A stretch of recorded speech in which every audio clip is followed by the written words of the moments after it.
The medicine of East Asia is based on a science that does not hold itself separate from the phenomena that it seeks to understand. Our medicine did not grow out of petri dish experimentation or double-blind studies. It arose from observing nature and our part in it.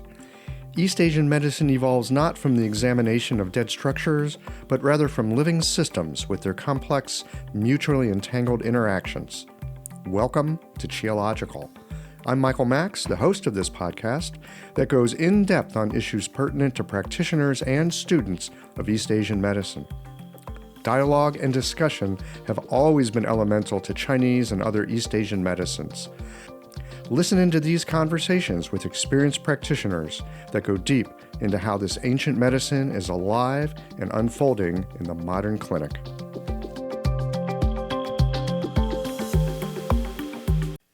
These conversations come to you through the generous support of our sponsors and members. All the sponsors here provide helpful products or services that you'll find beneficial in your clinical work. Want to get better at treating concussions and other neurological conditions? Clayton Shu has some innovative methods. Blue Poppy, your new one-stop shop, has speedy shipping options on everything that you need for your clinic. Later in the show, Jane offers you helpful suggestions on how to raise your rates, and Golden Flower Chinese Herbs shares a journey of healing that I think you'll recognize. Do be sure to visit the sponsors page on the Qiological website to take advantage of all the special offers our terrific sponsors have for listeners of the podcast. Picture this. Your clinic is buzzing with patients, and then you realize that you're down to your last box of needles. No need for panic, because Blue Poppy, your one-stop shop for all your acupuncture needs, they ship orders received before 3 p.m. on the same day. With a quick visit to Blue Poppy's website, you can order premium needles, herbal formulas, and that special Dr. Bob's oil that your patients love. Blue Poppy understands practitioners can't keep patients waiting. That's why they strive to get you what you need when you need it. From high-quality Chinese herbs and formulations to acupuncture supplies and clinical essentials, Blue Poppy has served practitioners for nearly 40 years with products that meet the highest of standards. Discover everything Blue Poppy has to offer by visiting www.bluepoppy.com, and don't forget to subscribe to their mailing list for exclusive offers and more. Ever found yourself listening to a Qiological conversation and thinking, wow, I needed to hear that? Yeah, me too. And I never know when I'm going to hear a guest say something that stops my world and reboots it with a larger perspective.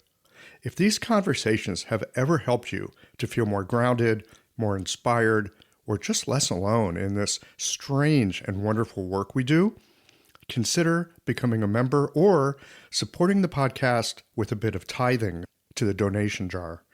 It helps keep the lights on here at the Qiological Sound and Motion Lab so that we can bring you these conversations every Tuesday morning. You'll find all the details at qiological.com. Thanks for listening and for being a part of this. Hey there, I'm Cameron Jafari, an acupuncturist from Los Angeles. So I started learning nanopuncture from Dr. Clayton Shu because I was facing these complex neurological conditions like stroke and MS in my clinic, and I just felt like I lacked a solid process to treat them. Brain-related issues always felt like a whole different animal, and I was looking for a clinical system that worked and could guide me through them. So after attending my first nanopuncture seminar, I was able to apply the process pretty quickly and with pretty amazing results. I remember the first stroke patient I saw afterwards was a guy who had had a stroke 2 years back, and he couldn't talk at all. And after a few treatments, he started saying a few words. And a few treatments after that, he could actually have conversations. It was pretty incredible.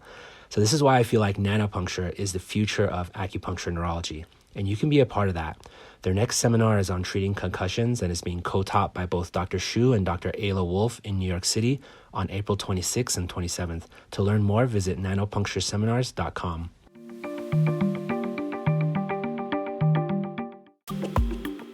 When I first got to Taiwan, I was in a hurry to learn Chinese, to learn medicine, in a hurry to, get somewhere.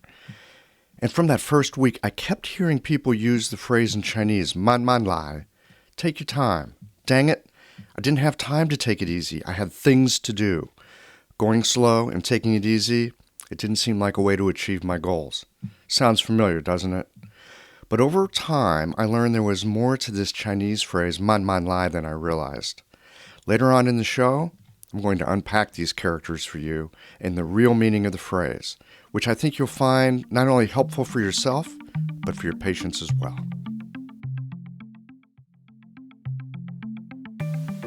Hey everybody, welcome back to Qiological. My guest today is Toby Daly. Toby is an acupuncturist with an undergraduate degree in food science from the California Polytech State University.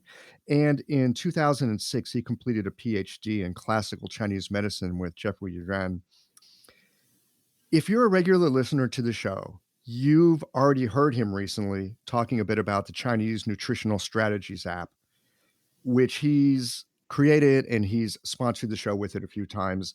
We're not here to talk about that today, although we might touch in on it later. Instead, I've invited Toby to join us today on Qiological to talk about Saam, a Korean acupuncture method. You've heard about Saam, right? Yeah, I didn't think so. And that's why I've got Toby with me today. Toby, welcome to Qiological. Thanks so much for having me, Michael. I'm really psyched about this. I'm psyched about all my interviews, but I'm particularly interested in this one because I heard about Saam acupuncture via a friend of mine that has spent a lot of time studying in Taiwan, and he's been to Korea a lot, and he's just kind of one of these traveling, rovering scholar kinds of guys. So I've had a little bit of exposure to it, but I've never met anybody who's actually studied it or does it. So I'm curious to begin here with your introduction. How did you come across this particular method? I was traveling in Southeast Asia and really sick. I know you guys can't see me right now, but I'm 6'4", 190 pounds, and I was about 150 at that point. Oh my! Just really sick. And so at that point, I had no understanding about Chinese medicine or acupuncture or anything. And I met a monk, and we traveled together for a few weeks, and he kept saying to me, "Wow, you're not doing so well. Let me help you." And my background at that point was all science.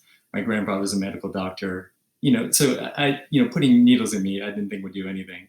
Right. So, anyways, he was so nice, such a nice man that at some point I thought, that's not going to do me any help, but this will make him feel better if I let him give me acupuncture. And so you're a compassionate man. Yeah, he was just so sweet. But I thought, well, this will be good for him. So he gave me acupuncture. I got up from that treatment and I had a full meal and 3 desserts. And it had been about 3 or 4 months. I hadn't really been able to eat anything. Wait a minute. So you got up from that treatment. It wasn't like you had a night's sleep. You had a day or two. You got up and you started eating. Immediately. Wow.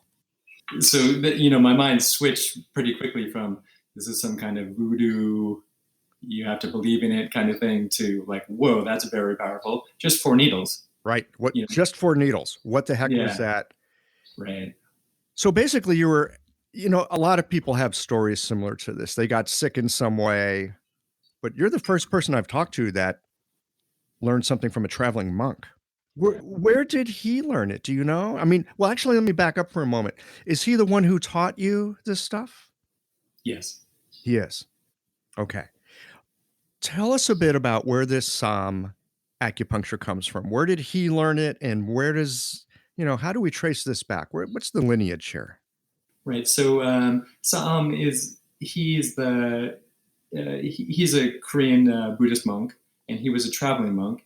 And part of his meditation attainment, he, sometimes things come along for the ride with meditation attainments. He got a deep insight into medicine.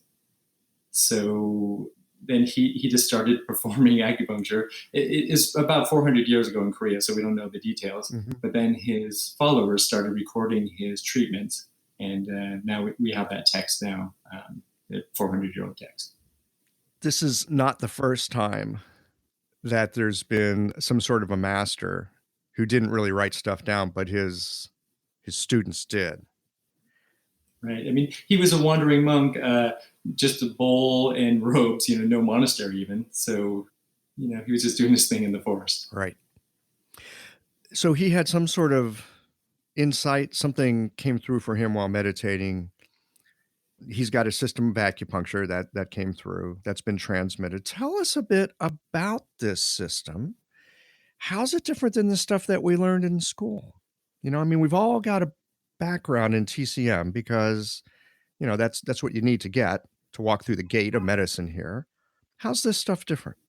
Right. I mean, it's based on all the theories that we know, yin yang, five element, six conformations. It just combines it in a really unique way. It's based all on the classic text itself. It's not like he had really something outside of the classic text. It's just the combination, how he put everything together. Mm-hmm. Can you walk us through a case so that we can get a sense of how you're looking at somebody, how you're diagnosing, and how that actually translates into the points that are chosen? Sure. Yeah. I mean, I'd really like maybe your listeners to consider using this at some point, for a case. It's, I mean, a lot of the theoretical things is complicated, but the actual point selection itself is pretty straightforward. So I was thinking about this yesterday when I knew we were going to be talking. And yesterday I had a case, bladder channel stagnation due to cold. Mm-hmm. Very common thing, right? Taiyang cold. Yeah, super common, right? And so for this technique, I'm trying to think about the best way to approach this one clearly. So this technique pairs organs differently than we usually do. This is from, I believe it's chapter 24 on the Su Wen, where they pair the organs, where they pair the six conformations together. And so for Taiyang, they pair with Yin. Right. Yes.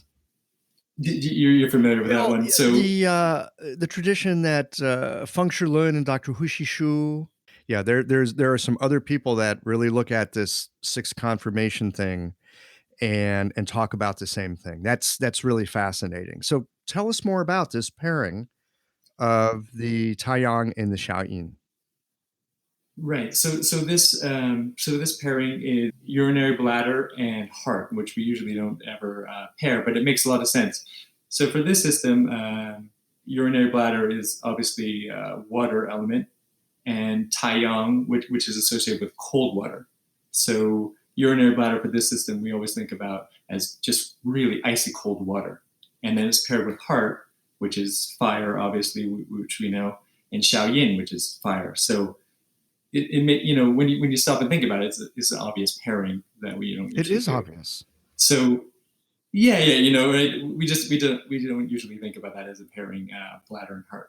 So anyway, so this case, I diagnosed her as having icy cold stagnation in the bladder trajectory, and so I used Yin, heart. I tonified the heart, and to counteract that cold, to put fire plus fire into the icy cold situation. So as usual, when it's a real clear case like that, it's very successful. So she was in severe pain, and then just within a few moments of the treatment, complete release and just smiled. Wow. So what was her problem? Like a sciatica, but not like a gallbladder down the side sciatica, but more, bladder channel down the back of the leech. Got it. Okay. That's a pretty common thing. I think a lot of us see that, all the time, right? Yes. And so I was thinking about for your listeners, we always have our usual ways we like to treat that, 2 or 3 things that we usually do. So I was hoping your listeners would consider in the future, if their normal methods don't work or aren't as satisfactory, they could consider something like Or if you're just curious and you want to try something new, right? Yeah. That's true. Yeah. Okay. If you're really adventurous, yeah, then. So I'm familiar with this idea when I'm thinking about herbal medicine. All right. And there's a lot of, there's things like ma huang, fu zi xi xin tang, you might use that for a situation like this, but we're not talking herbs here. We're talking acupuncture. So when you say that you tonified the heart to bring some fire into the urinary bladder, what points were you using? How does that actually fall out as an acupuncture prescription? Yeah, that's a great yeah, I definitely want to get to that. But it's interesting that you brought up herbs. Yeah, I think of this as like really extreme herbs treatment. We have like all our harmonizing formulas and things like that. But this is really, I mean, between heart and urinary bladder, you're choosing is this Shurgao or is it Fuzi? It's not like you're really going all in with this treatment. So you really want to make sure you diagnose properly. So yeah, so this point combination is a strong point combination. So it's heart 3, heart 9, kidney 10, and liver 1. And we take the opposite side of wherever the pain is. Okay. Just one side. So this is all on one side. All these needles. Yes. And is there any particular order that they go in? Top to bottom. That's easy enough. So kidney 3, oh man, I'm going to show my ignorance here. Right? That is the, I'm just trying to think 5-element correspondences. It's the... it's kidney 10. No, but I was thinking heart 3. Yeah. Heart 3, yes. Heart 3 is, do you want to struggle on it or do you want me to tell you? No, I want you to tell me because I'm totally not coming up with it at the moment. So it's the water point on the heart channel. Okay, that makes sense. And then kidney 10 is the water point. No, it's the earth point. The water. Kidney 10 is the water point? I'll talk us all through this. Let me think about it and I'll talk us through it. So heart 3, it's a water point, right? So for heart 3, we would drain it because that's the check on the heart channel. In the heart channel is the water point on the fire channel. So we drain that. And then we go to heart 9, which is the wood point on the fire channel. And we would... Which is going to tonify it. Right, tonify. And then down the leg, kidney 10, again, we drain. And then liver 1, we tonify. Okay. Wow. It's an all in. Yeah, it is. Yeah, I mean, there's no messing around with this. Right. I mean, I always think about it like... I'm not a gambler, but I always think about like in the movies where they take all the chips and put them out forward. And that's really the system does, that's their approach. It's a Fuzi for sure, or a Shurgao for sure. That's what we're putting into the system. This is so helpful to be able to know when we're dealing with a situation that is, is an all-in situation, because in those kinds of situations, number one, usually we're a little bit nervous. Yes. Right? Because it's like, well, if I have this dialed in, I'm really going to help them. And if I don't have it dialed in, oops. Right. Right. And I think it's really useful too, as a clinician, to be able to take that very, very strong, that very directed, it's like, here's what I'm seeing, and I'm going to treat just that. There's no side, there's no training wheels on this thing. Either it's going to work and they're going to get better, or it's not going to work and they're probably going to get worse. Yes, especially when I was first learning the system, I made some mistakes, and it's very clear, like with herbal medicine too, if you go over a strong formula and you make a mistake, it's very obvious you've made a mistake. But also it's very obvious if you're on the right track, usually within 5 minutes or so, there's definite change. Mm-hmm. Do you find that within 5 minutes? Okay. So how long did the needles stand? Like usual, 20 minutes. Usual 20 minutes. So is it possible that you could start a treatment and recognize that, oh, nope, wrong direction, and course correct in the middle? Yes. If everything goes really bad right away, you would take out those needles and then put in urinary bladder plus, urinary bladder tonification 4 points, and that would counteract that. Okay. So it's got some built-in safety also. When you do tonification and sedation with this, and it sounds like that aspect is really, really important, how do you tonify and how do you disperse? What's the protocol for that? How do you do that with this system? Well, I mean, like we've been talking about for tonification is from chapter 69 in Nanjing, to tonify the mother. And then for sedation is we sedate the son. Okay. So it's not so much about needle technique as it is antique point correspondence. Well, yeah, all that, right? So also on each each point, like we were talking about before for the heart 3, we would go against the channel sedating technique, but leave the point open when you take it out. Yeah. So this is an important point, though. So mostly, I mean, it's possible for that case with a cold, we could have sedated the urinary bladder rather than tonifying the heart. But it's a win-win if we tonify the heart, because then we're just adding more to the system. I keep it more for like emergency cases or really severe cases where we actually drain one of the channels. I usually use the counterbalancing channel and tonify it.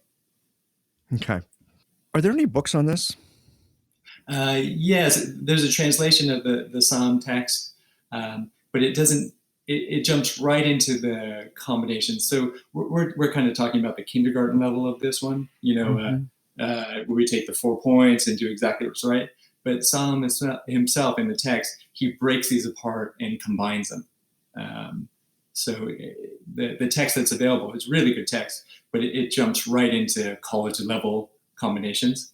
And mostly what I use, and I've been using this 15 years, is the basic level. I do combine sometimes, but the basic level itself is plenty of power for me.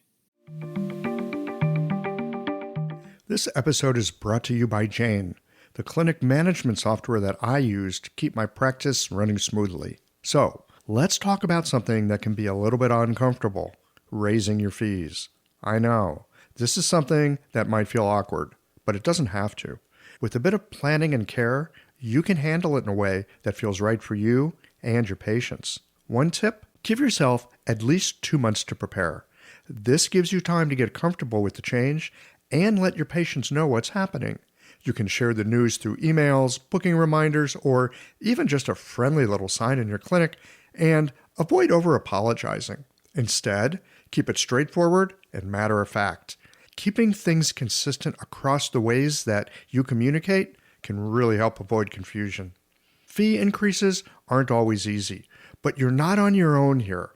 For more tips and ideas on how to communicate these changes with confidence, check out frontdesk.chain.app and look for the article, How to Tell Your Clients You're Raising Your Fees. Oh, and one last thing, if you're ready to give Jane a try, use the code CHIOLOGICAL for a 1-month grace period on your new Jane account. Let's go into the basics again a bit, because in some ways this sounds pretty simple, but it's easy to get confused. And I'd have to say, I mean, I get it with tonify the mother, and you sedate the, you use the control point, so to speak, to sedate. I mean, I get that. It's one thing to have that theory in my head. It's another thing to like really take it and dial it into the points. Mm-hmm. Right? Let's take another case and walk through it together, because my suspicion is a lot of the listeners are following along and going, yep, that theory makes sense. Now, how do I do that? Right. Right. Yeah. So how about another case? Maybe, something common that people see in clinic, like, I don't know, allergies, allergic rhinitis. Right. So yeah, the system, does that really pretty well. And especially that's a good way to talk about, let's talk about another pairing, and then we'll talk about using allergies for that. So another pairing also from, I believe it's chapter 24 in Supan, is they pair Tai-yin and Yang-ming. Tai-yin and Yang-ming. Right. So we'll look at the lung, large intestine pairing. So Tai-yin, we know, has to do with moisture, right? And lung is metal, so which has to do with dryness. So it's a really nice combination for wet, dry problems that we run across sometimes. And then the stomach, which is Yang-ming, which has to do with dryness, and is earth, which has to do with dampness. So again, it's a wet, dry combination problem. So a lot of times for allergies, if I have a patient that's really thin, meaning that they're really dry on the inside, really yin deficiency, with a lot of with a lot of dampness, congestion, things like that, then I'll use these pairings. And how would that work with the tonification and dispersal? Right. So for a case where there's really thin dryness on the inside and moisture on the outside, I would use lung. And for a case where someone's really heavy and like a whole bunch of dryness, like especially like dry congestion, dry cough, things like that, then I would use stomach for that. Mm-hmm. So let's take that last one that you just talked about, where there's that dryness, they got that cough. What would those points look like? How would you needle that one up? So again, so we would use we would tonify stomach, and we would use small intestine 5, stomach 41, stomach 43, and gallbladder 43. Okay. I'm thoroughly confused. Why each one of these? Because again, we're going to tonify the mother, and we're going to, in this case, also sedate the check on the stomach channel. Okay, so the mother here is. So the mother of Earth, Mother of Earth is fire. I'm just a clinician, Michael. So mostly, I don't.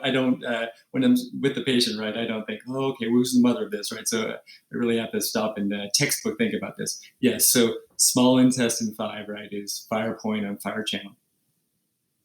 Okay. Got it. Right, and then like everything we did before too. Then we would sedate the wood, so on the gallbladder point, and then sedate the wood point on the earth channel, the stomach point, and then tonify the fire point on the earth channel, stomach 41. On the earth channel, stomach 41. Okay, so thank you for letting me run you through the paces like this. As a clinician, I also don't often stop to think about these things, and if I do stop to think, I mean, it really kind of gets in the way of the practice in a way. So I suspect this is a little bit like learning to play music and playing scales as a way of learning to play music, right? Because at this point, it seems to me like you're in clinic, you see it, you diagnose it, and you go, okay, bang, these points. Yeah, I think that's definitely right. I think that's a great thing. I just see these patients, and then my needle finger gets itchy, right, for these points. Because you've got enough experience to know which ones to use that way. So, would you say that for anyone who would like to become facile with this and have their needle fingers be able to get itchy in the right way as well, we should probably really know our antique point correspondences just dead cold? Yeah, I mean, you don't want to be thinking about these in the treatment room. When I first started, I had a list of these, all the points, and so I would kind of clandestinely look at them when I was in the treatment room, because I mean, the reason that you really want to focus on the actual diagnosis, and then once you already have the actual diagnosis, then, like I was saying before, my hand just gets itchy, and I just put these points in now. It's been 15 years of using the system, so yeah, I mean, anything you can do to free your mind up for the diagnosis, and then the treatment just flows from that.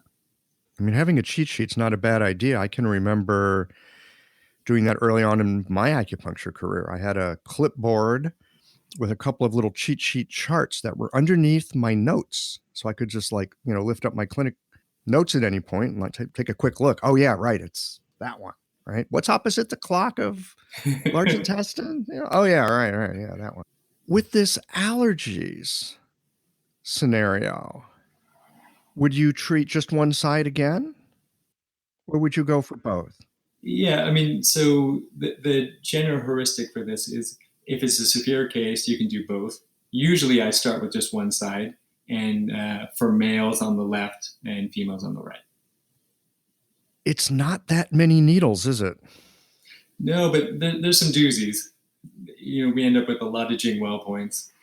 So my patients know to kind of expect sometimes a little bit of discomfort, but it's really worth it for just the quick reaction. Especially pain syndromes or even allergies or something like that. It often shifts really quickly. Do you ever add other sorts of ancillary points to help with something, or you just, you're kind of like a jing fong doctor, it's like I'm using the original formula and there's no modifications. No, definitely. Like I was telling you before, Saam himself recommended a lot of like really complicated combinations, but a lot of times I'll do the same, right? I'll just add TCM points to these.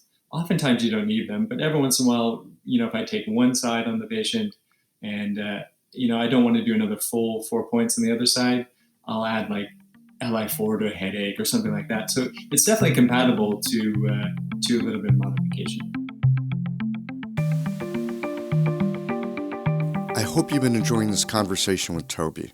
I gotta tell you, I've been working on this Saam acupuncture system myself, and I find myself falling back on the memory of listening to all those Taiwanese friends telling me, man man lai. Let me break this phrase down for you. Man, that's pronounced with a fourth falling tone. It means slow. Double up the word, man man, it means like really slow. Lai, second tone. That means to arrive. Man man lai, literally, slowly, slowly arrive.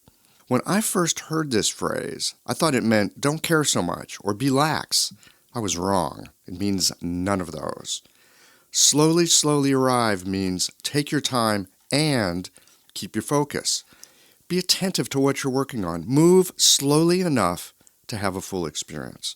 It means keep moving in the direction that you want to go. Be relentless and keep putting yourself in front of what you want. Man man lai means things don't come to fruition in 21 days or your money back like the internet promises. It means that experience ripens over time. It takes seasons, maybe even years to unfold anything of value. Man man lai, slowly, slowly arrive, means keep moving toward your goal, and eventually it will arise to meet you. It might even mow you down. I've been man man laiing myself into this Saam acupuncture stuff. Toby's article was really helpful, and you'll find it over on the show notes page. But I'm a slow learner, and I've had to rely on the occasional phone call with him to straighten out my clinical thinking with using the Saam acupuncture system. It occurred to me that the questions I've had about Saam might be questions that you'd have too. So recently, I phoned him up, turned on the microphone, and rolled some tape. We did a part 2, and it really gets into some of the intricacies and ways of thinking about the clinical application of Saam acupuncture. Oh, one more thing. At the end of today's conversation, there's a little taste of Toby's brilliance in part 2. All right, let's get back to the rest of today's conversation.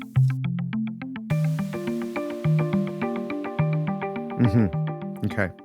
I like that it's just 4 needles. I mean, even if they're uncomfortable needles, 4 needles, bang, bang, bang, have a snooze. Yeah, I mean, it's pretty straightforward. Like I said, I put all my effort into diagnosis, and then then the treatment plan just flows. So that's really nice. Yeah. Well, it's true. It's so true, isn't it? That if we've got our diagnosis down, often we don't have to think much about treatment because that just naturally arises. It's like asking a really good question. Certain kinds of answers just come right up. Yes. Talk to us a little bit about how you do your diagnosis. I think my diagnosis got a lot more clear using the system. I do diagnosis like everyone else, pulse and tongue. I practice in the Schunhammer pulse system, but it really, it really makes you be sharp with your diagnosis because, like I said, if you choose hot and the patient's cold, immediately you're going to have a whole bunch of problems. So it really sharpens up my.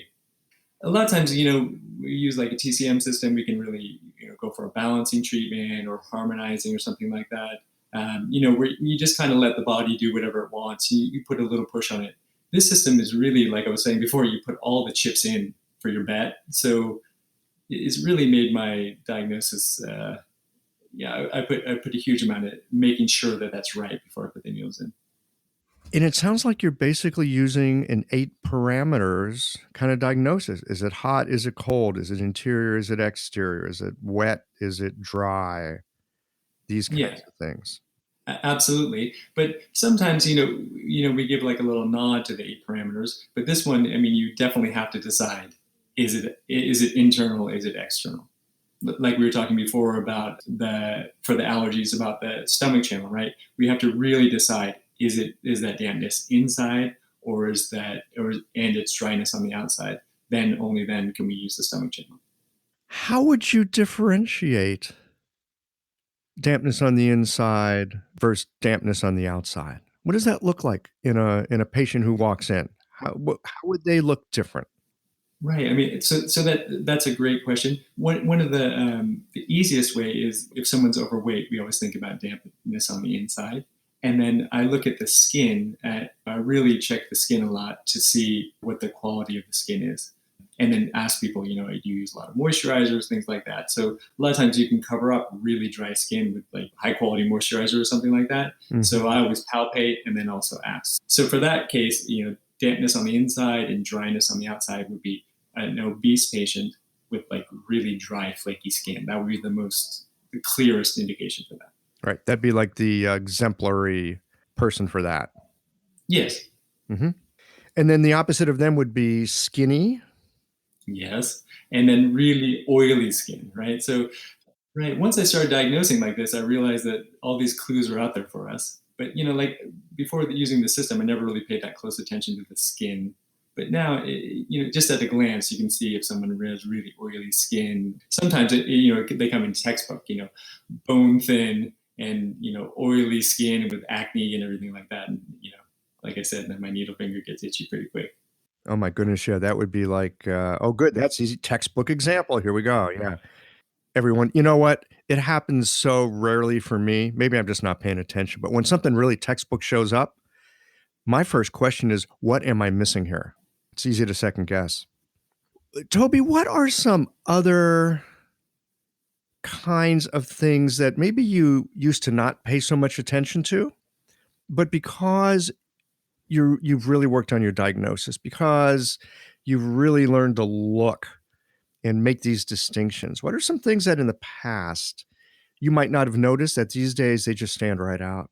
Yeah, I mean, a lot of what we've been talking about, the yin-yang pairing. So one of the main diagnoses I try and make it pay attention to when the patient first come in is how like passive or aggressive they are. That's an important differentiation for this system too. Are they real meek? Are they, really aggressive? And then we have to be really careful too, because a lot of people, if they're meek, they try and puff themselves up to look a little aggressive. And sometimes really aggressive people, they, especially when you first meet them, they really cover that up. So I think my ability to check if someone's going to be really passive or really aggressive has gotten much better, even when the patient's trying to cover it a little bit. What is it that you're looking for that helps you to suss that out? That's a great question. I think, body posture tells me a lot. Yeah, I would say the main thing is body posture. You can kind of fake your body posture for a minute or two, but then ultimately, especially when you're interviewing them, if you pay close attention, the body posture, within a minute or two, you'll start to see flashes of what they're really like. Got it. And this, well, we'll just call it meek versus aggressive. How is that helpful to you in coming up with your diagnosis? What is it that points toward? My teacher, the monk, he said the two archetypes for these is the librarian and Mike Tyson. So that's the two obvious ones, right? So I'm always trying to see, are you fitting the librarian or the Mike Tyson one? So that really lets me know about this for Chinese medicine. For this system, the pericardium has to do with that really passive librarian energy. And then the gallbladder, of course, has to do with the Mike Tyson energy. So a lot of times I'm trying to decide which one of those I'm going to take. And so here we are with another of the great pairings, right? The Jing with the Xiaoyang. It's such an obvious pairing to me, but before I learned the system, it never came up, this kind of pairing, in my experience. And yet, so often in clinic, even with TCM, we see people treating Jing, Xiaoyang all the time, right? I mean, it's one of the reasons why things like San are, is so popular. Right. It's just nice to work in such an explicit system, right? That clearly states why those two are paired. I love this, the librarian versus Mike Tyson sort of image. That's really good. Have you got some other images that you use for, like, I mean, let's say the Taiyang and Xiaoyin situation? I mean, that's, I guess that's fire and ice, isn't it? Yes. Right. And then anything else come to mind besides the fire and ice, or we just leave it at that? So, it sounds like lyrics to a great song.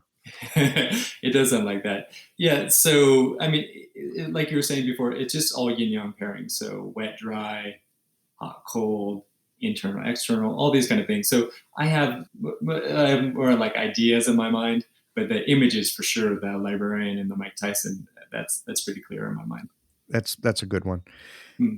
And how do you see these emotional factors playing out in treatment, playing out in a patient's situation and their and in how they improve? Yeah, I mean, that's a good question. A lot of times, how I recommend certain things to patients, right? Then based on if I'm explaining it to the librarian, right, I give like, all the reference text and why you should do this kind of thing, why I should make that recommendation. And then Mike Tyson, usually I have to kind of like go in through the side door when I make any kind of recommendations for Mike Tyson, right?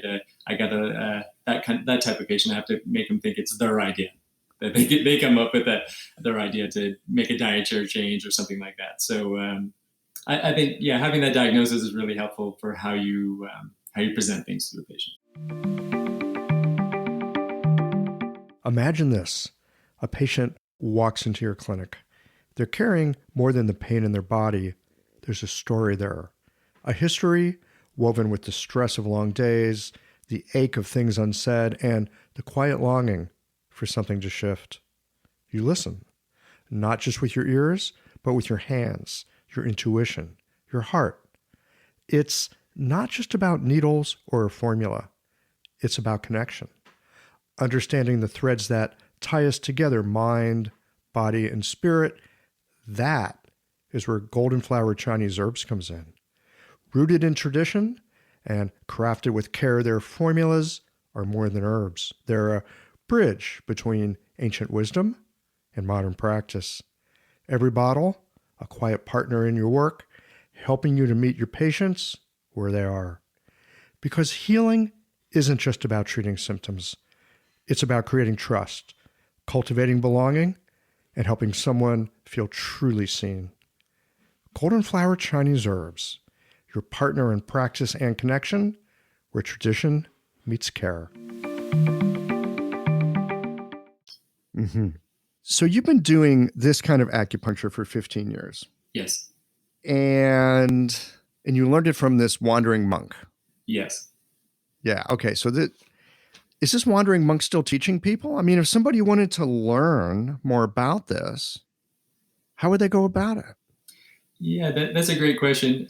My teacher, the monk, he taught me. I met him in like I was saying before in northern India, and then I did some training with him in Korea, and then I'm up in Northern California. He's come to visit me a couple of times. Saw patients with me in clinic. It was so great.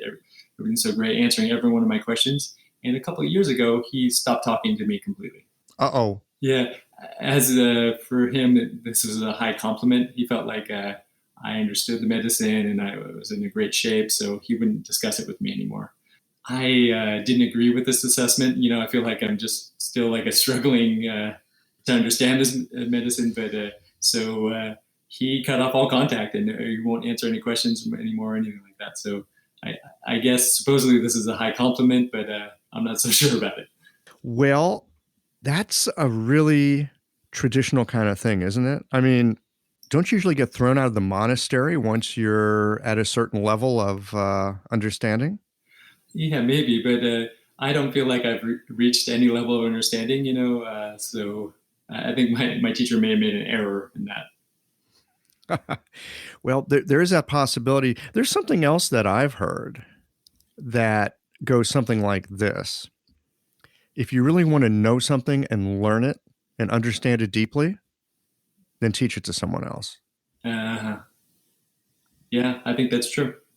So are you doing any teaching? A little bit, not too much formal teaching.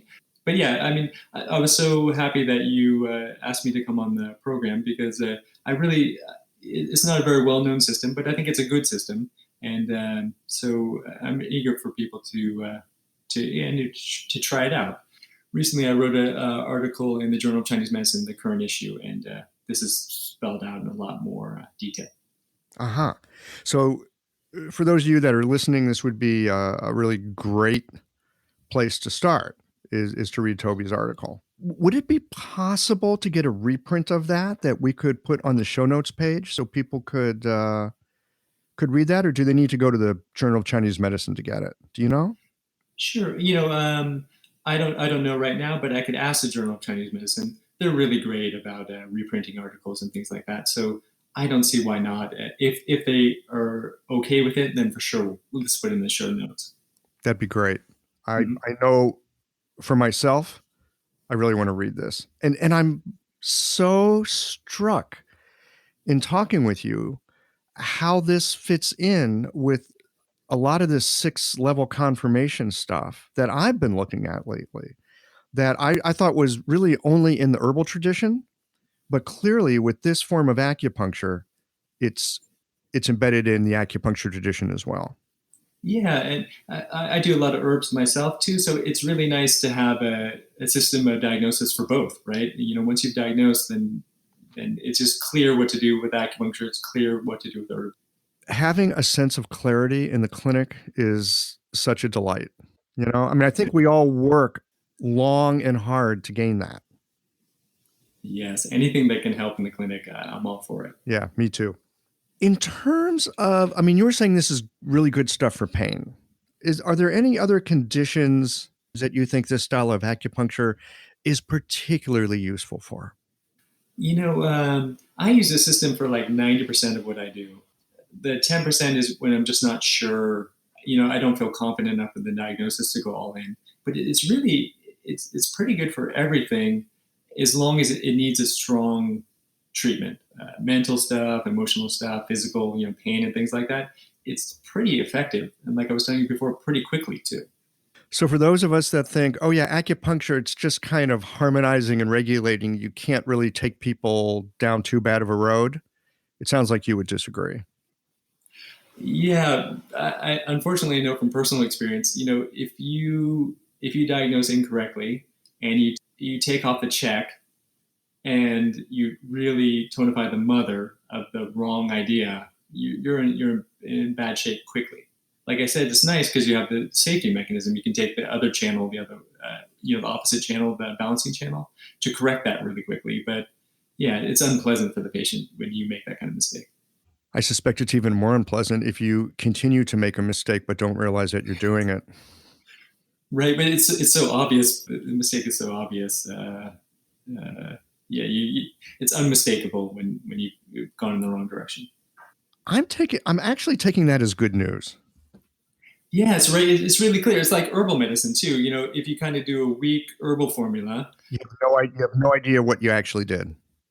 yeah, it's sort of working, but maybe not working or something like that. Whereas if you give a high dose fudza, something's going to happen, right? Something's going to happen really good, or maybe something really bad. But for sure, you'll know, is your idea correct or not. That's right. Toby, is there anything else that you'd like to share with us about this particular stream of acupuncture? I'd like people just to try it. I like people to experiment with it a little bit in their clinic. Like I said before, especially you have something that's not responding normally to your usual treatments, then consider this as trying something different. And like you suggested too, the really adventurous practitioners out there. Yeah, I mean, maybe try it. As soon as you listen to this, try this. Hopefully, we can have the article and the downloads, and you can look at and you can just look at everything in the article. Everything's really well laid out. Great. I'm really looking forward to that. Speaking of things that are clear and helpful, your nutritional strategies app is pretty cool. Thanks a lot. I'm glad you like that. Even though Toby has been a sponsor here, this is not an advertisement for the app, but I do want to talk about it for just a couple of minutes because I'm curious to know. I mean, I know you've got this background in nutrition and all that, but whatever prompted you to take all of that particular knowledge and turn it into something that fits on your iPhone? Right. So I heard about this after I did it, but one of the best ways to come up with something is to scratch your own itch. And so I was always interested in nutrition, like you can say from my background. But I was so frustrated. Like Western nutrition, it's not personalized. It's not dialed in very well. We just look at like the macronutrients and then combinations of those. And so when I came across the Chinese medicine system of the individual diagnosis for the patient, and then each food has its individual qualities, I was like fascinated with it. And so it was so hard though, because the information was in a lot of different books, and some of it was incomplete, some of it was different. And so for my own use, I compiled everything all together in one spot. I met a great app developer. So basically I kind of made this app for myself, and then it's been great. A lot of other practitioners have really got a lot out of it. It's yeah. I also love that phrase, scratch your own itch. It can take us down some really interesting trails. Yes. And can be helpful to other practitioners as well. I know that it's really fun for me. In fact, I just used it yesterday. I've got this patient who is very blood deficient and very anxious and wound up, partly because of circumstances in her life and partly because she's, blood deficient, right? And she works out every day, right? And I tried to get her to take herbs, but that's too inconvenient to put some powder in some water. So I was thinking, well, I wonder if I could just get her to eat, right? I asked her about what she's eating, and she's actually not eating that much. Smoothies and stuff like that, salads. And I'm thinking, God, if I could just get her to chow down on a burger every now and then or tuck into a steak, that would be great. Yeah. So I actually pulled out that nutritional app and, put in blood deficiency and a few other things that I saw going on with her, some yin deficiency as well. And it was just like, you know what? I sent her home with this piece of paper. I just said, I'd like to see you eat more. I don't care what you eat, but try to make it things off this part of the list. And just leave it at that. Right. Yeah. I mean, yeah, it's nice because you can the patient can leave with something, right? A list of things that you recommend, and then also the nice thing about the app, it will tell patients what not to eat too, so that comes into play too. It's been really helpful for my own clinics. Well, maybe at some point we'll see a nice app for this acupuncture that you're doing too. Yeah, maybe that's a good idea. Just a little food for thought. Great. Well, Toby, I so appreciate you taking the time today. And this Saam acupuncture, like I said, I didn't know much about it. I just had kind of heard some things. You've really caught my attention with, in particular, how using this system is going to make your diagnosis skills get better. Yeah. Thanks so much, Michael, for the opportunity to talk about it. Hey friends, I hope you've enjoyed this discussion of Saam acupuncture. It's pretty interesting stuff. I promised you a little taste of what you get in part 2 with Toby. Check out this riff on the Sanjiao. So a lot of times, if I have a patient that's really not very self-aware, especially my teacher really pointed out, not very polite, especially if the person's not really polite, doesn't do really social norms, you really need to supplement the Sanjiao energy in that case, because that will really help them with that inner concentration. Wait a minute. You supplement the Sanjiao energy? Yes. For that impolite, unaware person. Because they're not looking outward? They're not looking inward. The liver energy is the inward, cool energy. So I'm confused here. If they don't have enough inward, cool energy going, why would you supplement the Sanjiao? Wouldn't you supplement the liver? No, if we want someone to be polite, we would supplement the Sanjiao. Really? Okay, this is great. I'm totally confused. Explain how that works. This one has to do with the piercing concentration aspect that people, especially people that are impolite, not very socially aware, don't have. So my archetype for the Sanjiao type is the opposite of a monk, someone really socially unaware, no social graces, like knocking things over, just really unaware. Got it. Okay. Does that make sense? It does now. It's a different way of looking at this, a totally different lens. So, you have to kind of put away usually how you think about the sanjiao or the liver. And usually they're not paired, right? The system pairs them. So, Well, here we are at the end of this episode. If you've listened up to this point, you're either a rabid fan of Qiological or the forward button on your podcast player stopped working. If you are indeed a fan of the podcast, you can help us to bring new episodes to our community of practitioners by supporting us with a membership or a one-time contribution. Details, of course, are on the website. That's it for today, friends. Join us again next Tuesday for another thoughtful episode of Qiological.